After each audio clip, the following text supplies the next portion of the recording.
No, Steph Curry has 2 rings on his own. And Steph Curry transformed the game without centers shoot threes now. Because of Steph Curry. Power forwards shoot threes now. You cannot, like, literally, the game is different because of him. But do you guys not bring in Kevin Durant's impact into everything Curry did? Because let's just talk about it. 2016, you said no. You literally said it. We both said no. But can I explain myself why I'm... Because Steph has 2 rings outside of KD. And not only that, dog. And listen, I love KD. I think KD is one of the most, perhaps the most prolific scorer that the league has ever seen. Absolutely. He is an absolute unicorn, and I take nothing away from the championships that he won. He was the best player on those particular teams. That's why he won 2 NBA finals and is a champion. I don't take anything away from that. But Steph Curry has 2 rings outside of Kevin Durant, and he has transformed the game of basketball. We are talking about Caitlin Clark today because of Steph Curry. Bro, you like, dog. But Caitlin's not even really Steph Curry. We could address that on a different... Yeah, we would. No, she's not Steph Curry. Steph Curry is one of the greatest basketball players that has ever touched a court. Caitlin Clark is brand new to this game. There's no comparison whatsoever to what Steph's impact on the game is. But I was saying they are comparing Caitlin to Steph because they say she's changed the game because of her long-range shooting rate. If you really look at the numbers, her percentages are nowhere near Steph's. So they're not. She's 2 years second year. You should compare second year. You're right. Steph didn't start really taking over. Let's be clear. Steph came in. They think that she has Steph Curry range. Yes, but that's having Steph Curry range does not mean that you are Steph Curry career. Yeah. Because let's be clear. Like there was a time in sports. I know more about sports than music. I'm in music, but they said you can't win a championship with jump shooters. Yep. Steph proved that wrong. So it's like, you gotta give. He changed the game. Michael Jordan is a man for sure. Steph Curry, Michael Jordan, and Kobe Bryant changed the game more than anybody else in the league. Kobe's changed the game more than LeBron? Yeah. He made it a younger game. I feel like... No. LeBron changed things off the court. Yeah, that's what I'm saying. Kobe comes into the league. Yeah. 13th pick. He's not number 1. Nobody knew it was gonna be Kobe. Kobe, remember, for his rookie season, he had shot 4 air balls. Playoffs, yeah. He was arrogant, and they didn't like him. And he was 17. The league is young now because of Kobe Bryant, to me. Like, Kevin Garnett was a high school player, but it wasn't. Kobe was a kid, it felt like. And not only that, he came to LA, won 3 back-to-back. And you got to give him right. But I would say LeBron has had a better career. I'm not going to take that from him, but I'm saying that everybody looks up to Kobe because he was the first kid to enter this man's league. And now the league is a kid league. It's not even a man's league anymore. I think that LeBron also is just such a phenomenon, and he's so not. You can't duplicate that. Like, exactly. You have to be born with that body in order to be able to be LeBron James. I think LeBron is the greatest athlete to ever live. I think he's the greatest superstar we've ever. Me too. I'm gonna say that too. Greatest athlete, a superstar. I just think Michael Jordan was the #1 player. But let's get to the next one. You live by, set a goal, put all your energy into it. Where are you putting your energy right now? What a great question. Hard pivot, but where am I putting my energy right now? I'm putting my energy right now into my peace. I'm putting my energy into my peace. Nothing can disturb that. I don't allow anything that upsets me in my aura that's within my control. There's too much going on that's outside of my control to also allow people, things, food, lack of sleep, any of those things to disrupt me. Like, when you're going through a traumatic thing, it's important to limit the extra things that are upsetting you. And sometimes we almost seek those out in a self-destructive way. I'm like, okay, I'm down, so I'm just gonna go all the way down. Like reading comments, or go out a lot, or like just do more self-destructive things because you're already feeling bad. So I'm just focusing on my peace. So we have this thing called couple words. We have this thing called broke stories, right? Broke stories is where we have people like yourself tell a moment where shit was hard and where you were and what were you thinking to get out of it. Like, just take us there. Because some people watching this sees people like us are like, of course it's easy to talk from where you are, right? But like, give us one of those broke moments. You have it.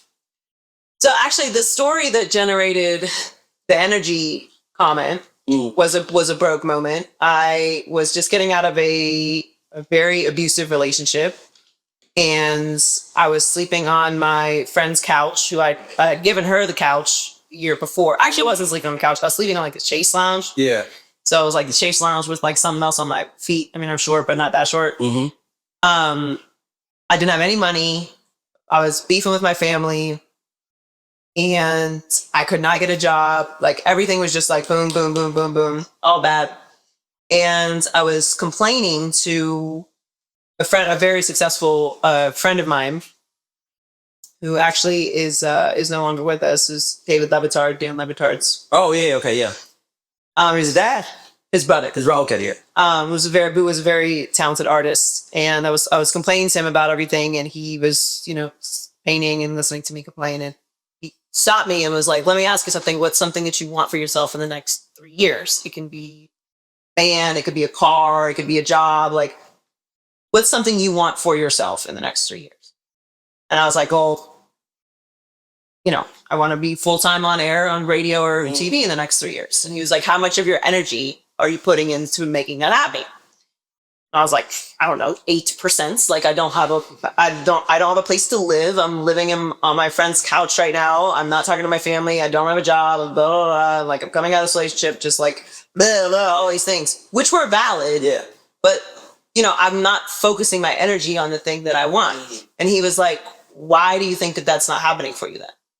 And I don't know if it's because I was really low. It just clicked. It was just like, it was the light bulb moment of my life. Yeah. Like, it was literally like everything just made sense when he said it. Like, of course, people have told me that a million different ways before that. Of course, people had given me that advice before. But something about the way he said it. Is the question, though. Right. Like, usually they tell you what to do, but he held the mirror up to you. Mm-hmm. And that's how I teach like that. I'm like, I teach the mirror effect. I don't tell you about yourself. I just show you. And if you can't see it, you ain't ready to. You're not ready to see it. You have to be ready to see it. But it just changed my perspective on everything I've ever done in my life. And it's from that moment until right now on this couch, I've been on the path I was supposed to be on, because the very next day, I got after it. And I just changed everything that I was doing, and everything just had fallen in place.